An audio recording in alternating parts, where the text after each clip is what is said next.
sepse ndryshe nga ju pësoja duke sikur ka gjithmonë një kartë për të kaluar gjërat, por kam edhe dy pyetje tani për zotin Berisha për aktualitetin. Zoti Berisha, ditën e sotme për aktualitetin? Po. Konkretisht, se aktualiteti sot është univers. Jo, do të kaloj të konkretja. Ditën e sotme është liruar nga burgu Ilir Beqja.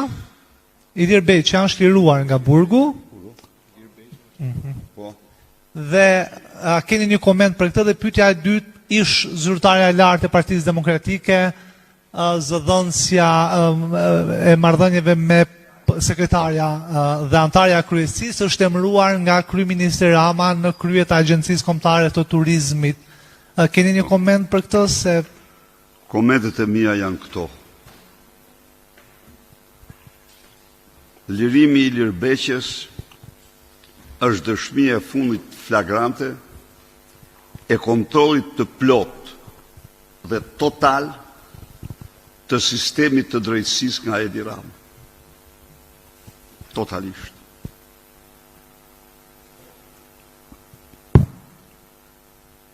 Vetë akuza kundër tij ishte qesharake në raport me plaçkitin e 100 milion eurove.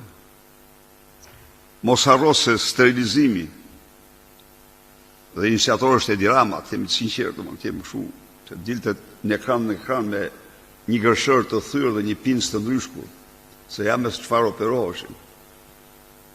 Rriti 84% sipas ekspertëve çmimin e sterilizimit në Shqipëri. Natyrisht Ilir Beqja do dilte, sepse Ilir Beqja vjedhje të mëdha bëri me Edi Ramën. Ilir Beqja do dilte se jo ma pak përgjegjëse ishte korba e Covidit. Ajo është një nga figurat më të urryera në historinë e këtij vendi.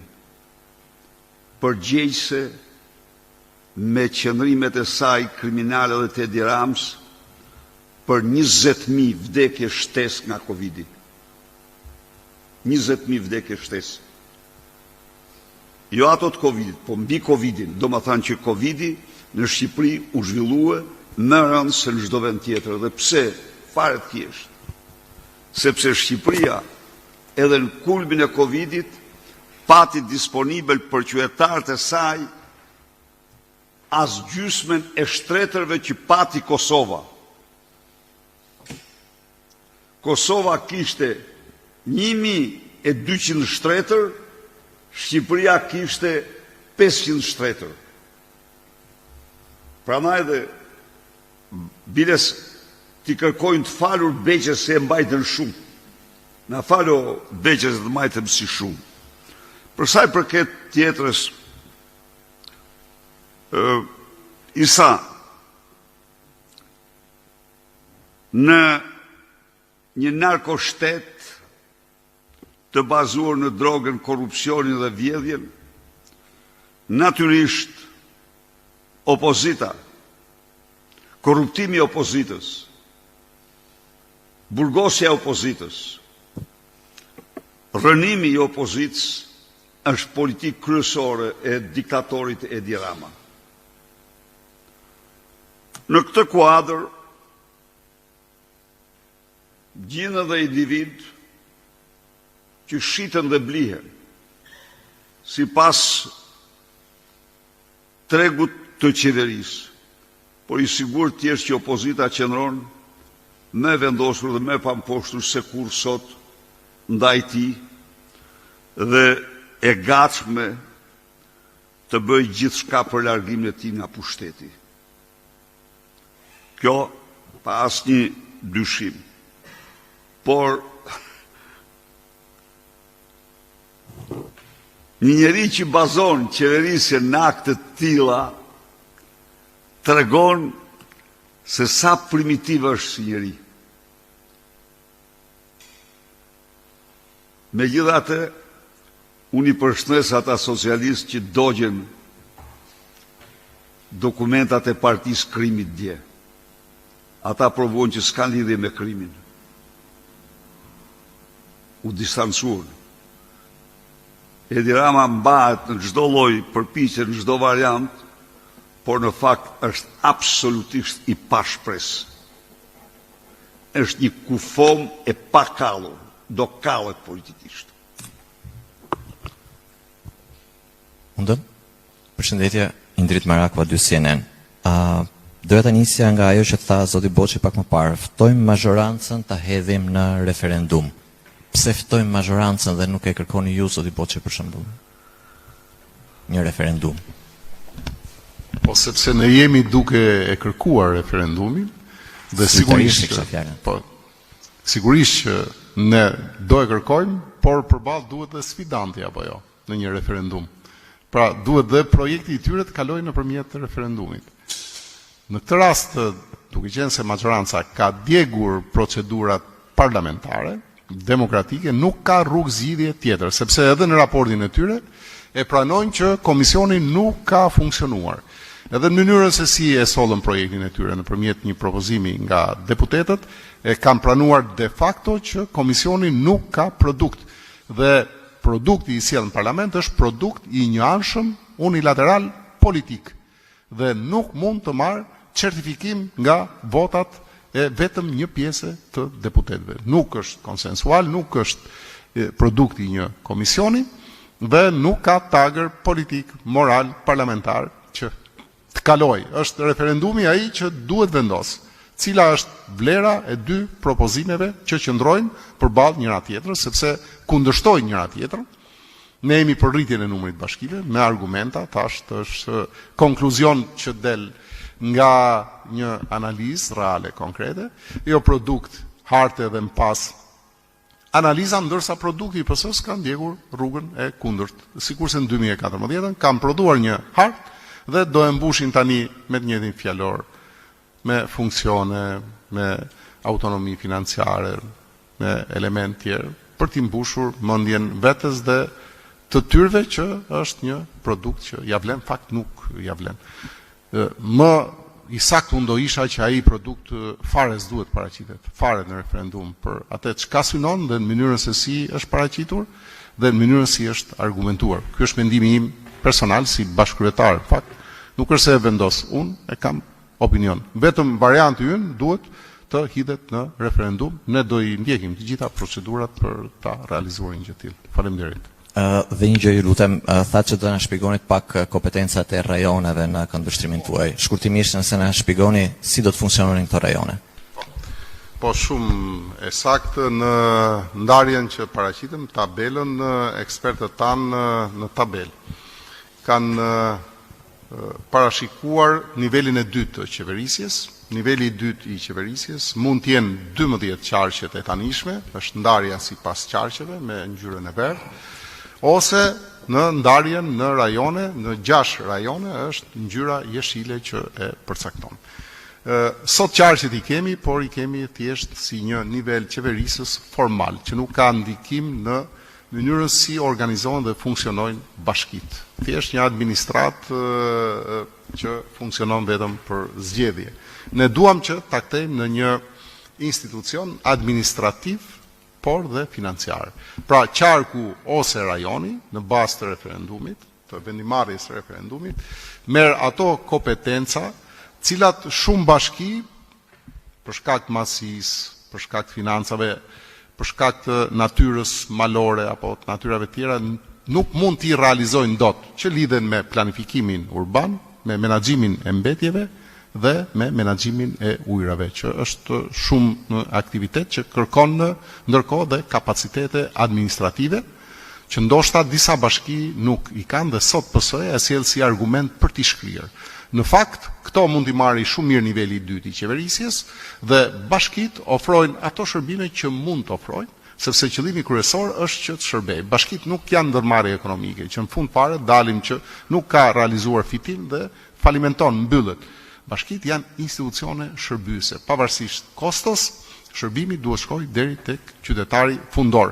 Kurse bën bashkia, atëherë në bashkëpunim me qarkun, ai e realizon. Unë fola edhe për një fond solidariteti. Është qarku ai që e menaxhon ose rajoni fondin e solidaritetit dhe e shpërndan sipas nevojave që kanë bashkitë për të ofruar një standard minimal të përbashkët shërbimesh. Nuk mund të hecet kuturu.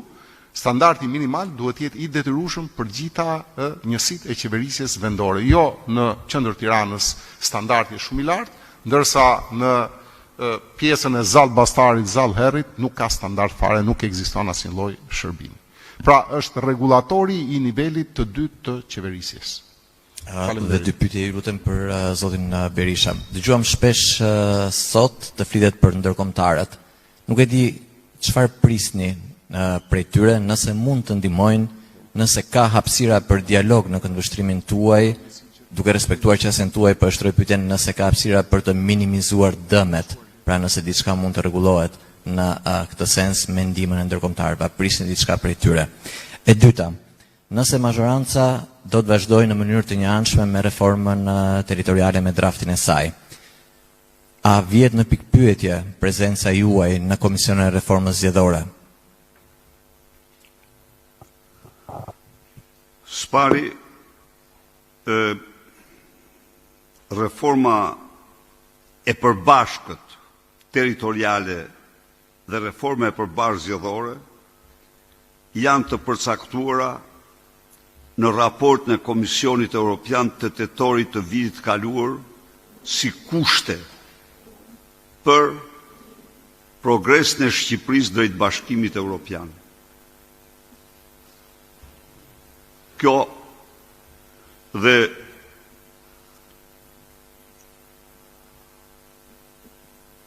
kjo dëshmon rëndësinë e madhe që Bashkimi Evropian i kushton këtyre dy reformave. Ndaj dhe ne u angazhuam natyrisht Spari për qytetar shqiptar, por edhe për këtë kërkesë me seriozitetin më të madh në këtë reformë.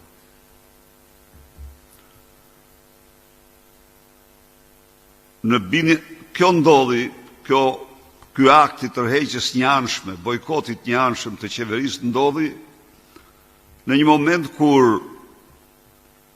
nga pikpamja në një kohë kur kohë vakancash, largimesh, por kam binje të thellë se komuniteti ndërkombëtar nuk do të mbështesë, nuk do të pranojë një tërheqje të tillë.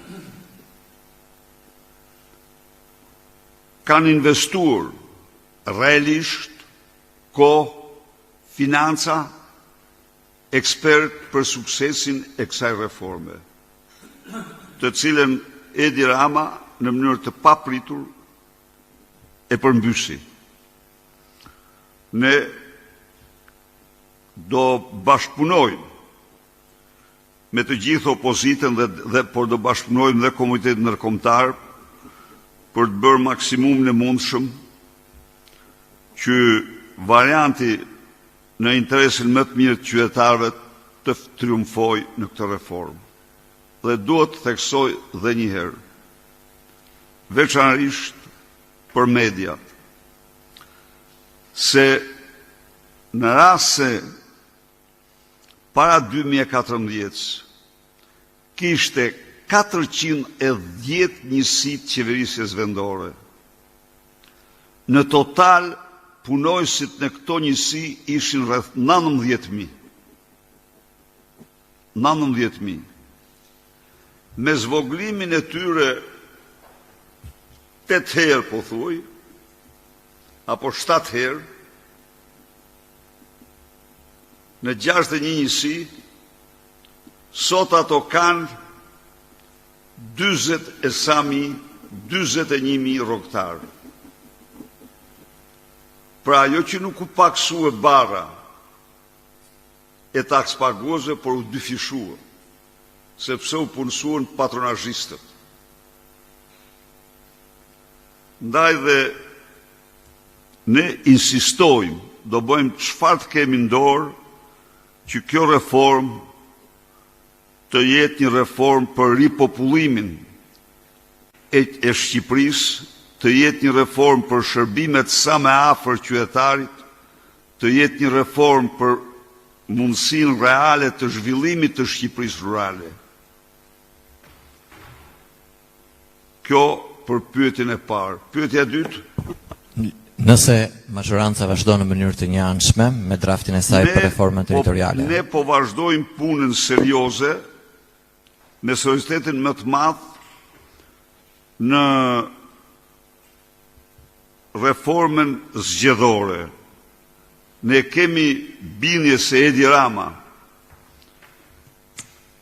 nuk pranon asgjë që lëkun apo cenon sa do pak pushtetin e tij. Por qëndrimi ynë është të hartojmë dhe të paraqesim para shqiptarëve kodin zgjedhor më të mirë dhe të standardeve ndërkombëtare më të mira. Faleminderit. Tjetër? Po, faleminderit. Faleminderit. Ju falenderoj.